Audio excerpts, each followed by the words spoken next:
As a test pilot for the Massachusetts Institute of Technology, Colonel Charles Chip Collins took countless risks to evaluate top-secret aircraft for the U.S. Air Force.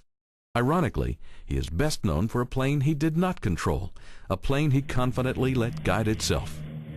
Collins made the first coast-to-coast flight using inertial navigation, a gyroscope-based system that would later become critical to the Apollo space program. The principle is still vital today to the pinpoint guidance of missiles, nuclear submarines, and the space shuttle. A routine assignment transporting a scientist to an airbase in New Jersey would later evolve into a dramatic career change.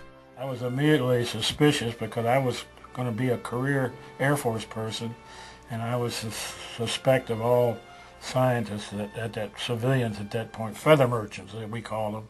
Inertial principles will be used in all the guidance systems of the future. Collins was traveling with Dr. Charles Stark Draper of the Massachusetts Institute of Technology, a leading pioneer of guidance, navigation, and control systems for the military.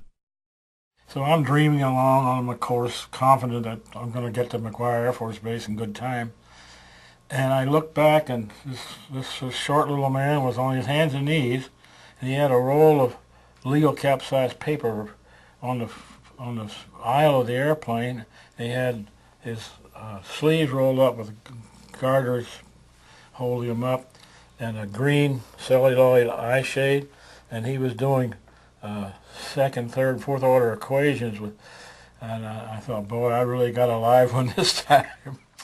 In 1947, Doc Draper remembered the gregarious Kentucky pilot when he needed someone to test top-secret aircraft at his new facility at MIT.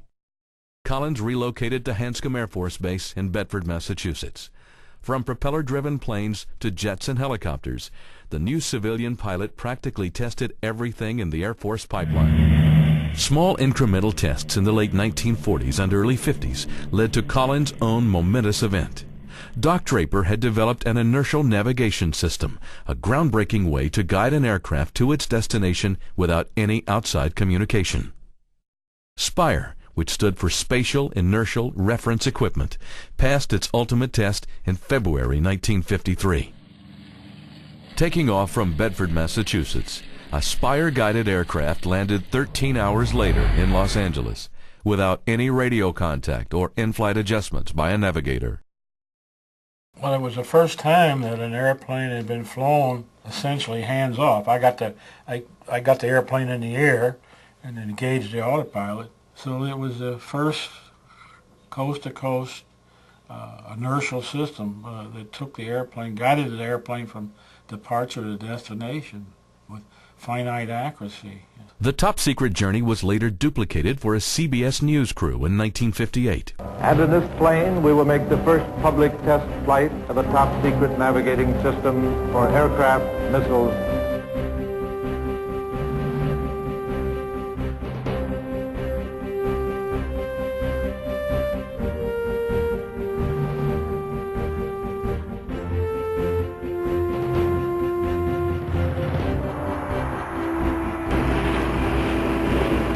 These men are hitching their wagon to a star.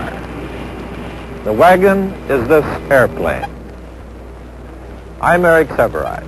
This is Hanscom Air Force Base near Boston, Massachusetts. We are going to fly from this airfield to Los Angeles, California, but it won't be like any flight that you or I have ever made. This is the first public test flight of a new and revolutionary method of navigation called inertial guidance. There's the equipment there. It's SPIRE. It stands for Spatial Inertial Reference Equipment.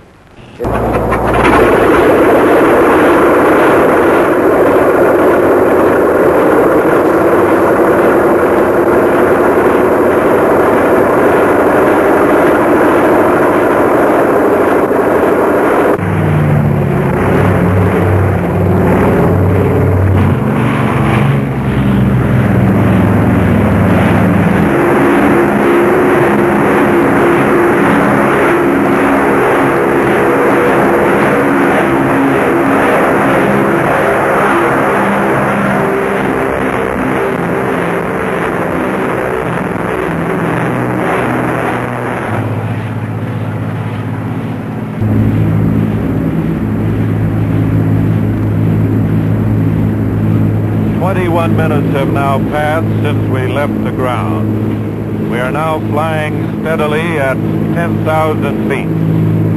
Up to this point, our takeoff and our flight have been normal, routine, under the control of our pilot, Chip Collins. But now the big switch is about to happen. Are you ready for Spire Control? Spire ready for control. Roger, Spire Control coming on. This autopilot is different in the respect that it will not let you get off course.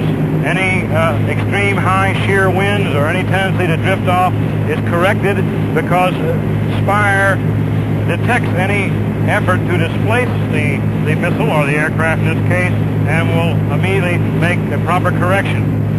As you can tell by looking outside, we're under instrument conditions. We have no reference to the ground.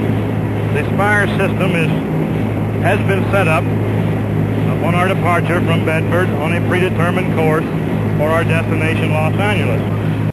Well, when Doc was approached for doing a documentary for Monsanto Chemical, Doc being the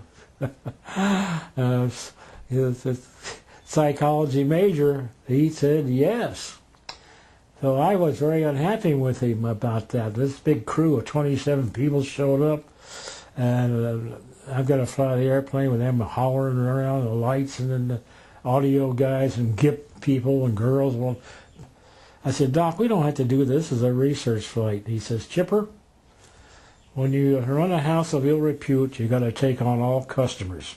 Could you show us here on the model what the starting point of this whole fantastic operation is? Is that this axis, having been given a direction in space, will hold that direction no matter how the base of the thing moves. With these elements, gyros, the pendulums, and the clock, Spire indicates our position at all times with respect to the Earth. Goodbye, John. Hey, Rick. Thank you. Chip, thanks so much. Pleasure to have you. Dave. Thank you. And Dr. Draper, long ways from MIT, sir. Sure is. Thanks so much for letting us come along.